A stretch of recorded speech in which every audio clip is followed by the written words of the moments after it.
Good morning, students. Today I am going to teach new chapter, lesson 6, cloths. Now, learning points. Cloths, natural fibers, wool, silk. Now, word meanings.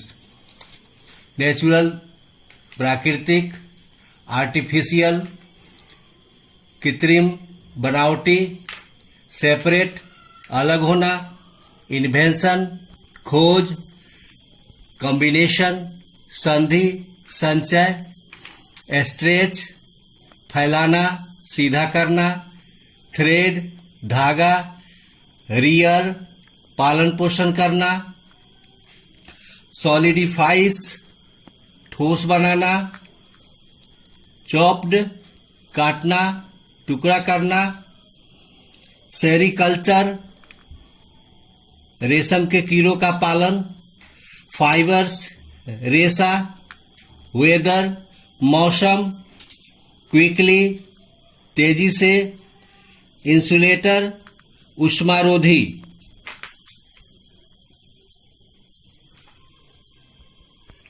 Let us start.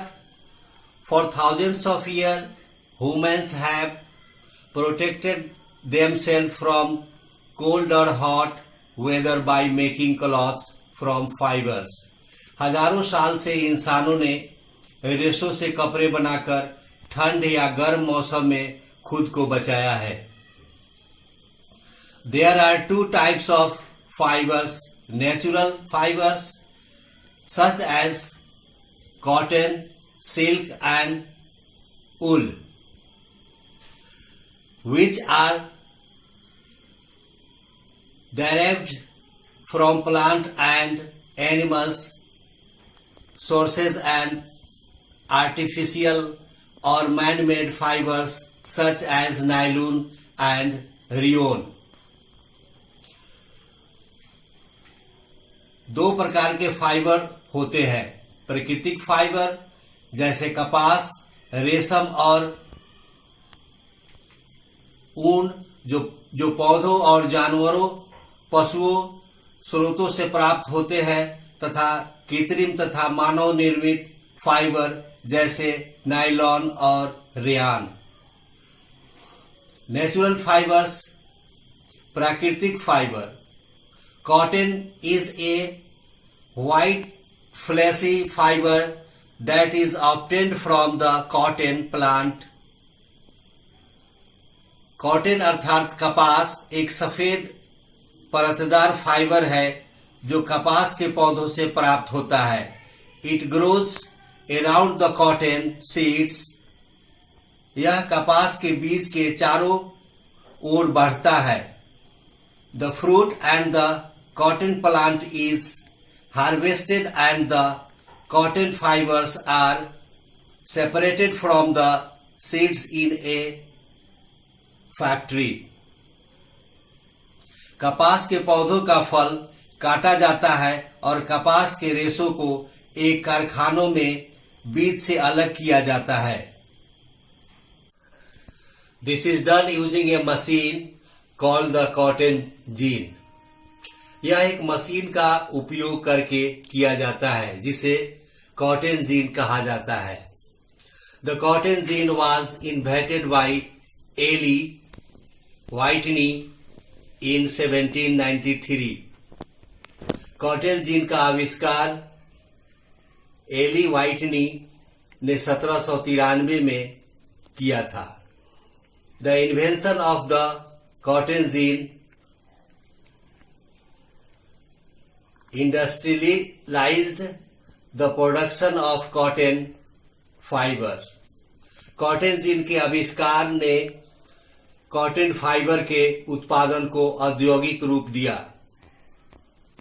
The machine quickly and easily separated the cotton fibers from the seed pods using a combination of a wire screen and a small wire hooks to put the cotton through the screen. Machine screen के माध्यम से कपास को खींचने के लिए तार screen और छोटे तार हुक के संयोजन का उपयोग करके कपास के बीजों को सीड पोट से जल्दी और आसानी से अलग करती है। The small cotton gins were hand powered while larger ones were yoked to horses or water wheels. छोटे सूती कपड़े हाथ से संचालित किए जाते थे, जबकि बड़े सूती कपड़े घोड़े या वाटर व्हील के लिए दिए जाते थे। Wool is the soft, warmer material obtained from the fleece of sheep. ऊन भेड़ के ऊन से प्राप्त एक नरम तथा गर्म सामग्री है।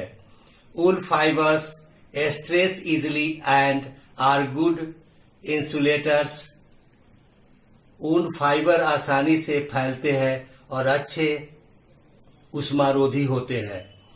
This is the reason we use woolen cloths to keep ourselves warm in winter.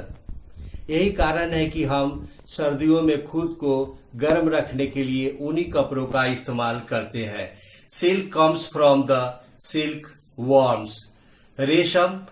रेशम के कीट या कीड़ों से आता है। The silk worm caterpillars produces a liquid which hardens into A thread when it comes in contact with air. रेशम कीट की कैटरपिलर एक तरल पदार्थ पैदा करती है जो हवा के संपर्क में आने पर एक धागे में परिवर्तित हो जाती है. The caterpillars use the thread to make cocoons to protect themselves while they change into moths. Caterpillar moth में बदलने के दौरान कोकून बनाने के लिए धागों का उपयोग करते हैं. To make silk the silkworm cocoons are dropped into boiling water. रेशम बनाने के लिए रेशम के कीड़ों को उबलते पानी में गिरा दिया जाता है. This kills the worms and loosens the silk thread which can then be wound up. यह कीड़ों को मारता है और रेशम के धागों को ढीला करता है, जिसे बाद में लपेट लिया जाता है. The thread can be woven into a smooth cloth called silk.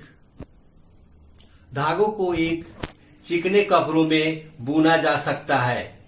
Rearing silk worms for silk is known as sericulture.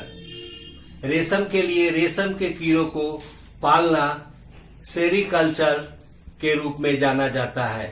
Some other natural fibers derived from plants and flax and jute. पौधों से प्राप्त कुछ अन्य प्राकृतिक fibres flex अथवा सन तथा जूट है. Thank you. See you again.